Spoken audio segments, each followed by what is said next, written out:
So, whose market is it anyway? Does this market still belong to the sellers? They ruled for several years. Or does it now belong to the buyers?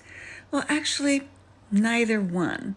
There are pros and cons for being a seller or a buyer in this market.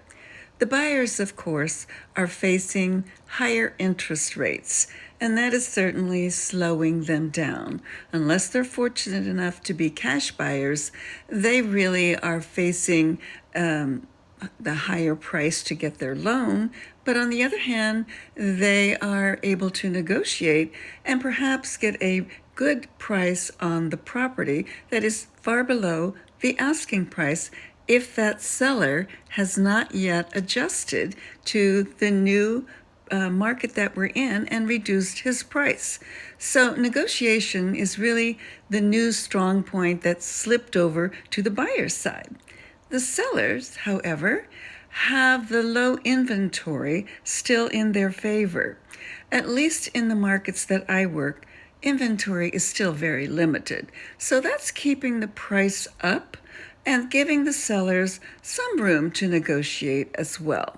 So this is a market that favors neither the seller nor the buyer. So it is moving toward that balanced market that is really, I think, every agent's favorite market to work in.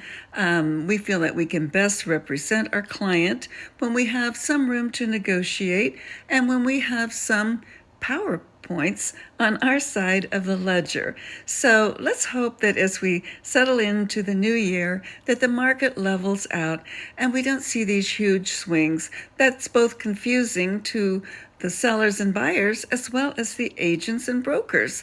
As mentioned in my previous video, the hot sheet today was just a perfect example of a market that is on unsteady ground and reflecting that also the brokers and the agents are unsure of how to price a property.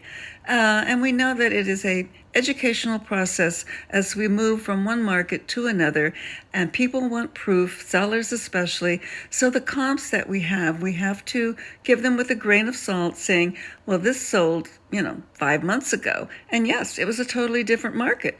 This one sold 5 weeks ago. So we have to find that balance for you, and we all are just testing the water. So be patient, let the market do its thing, and make sure that whatever agent you're working with is staying abreast of the daily changes. Happy holidays, and let's hope we have a happier market as we face the new year.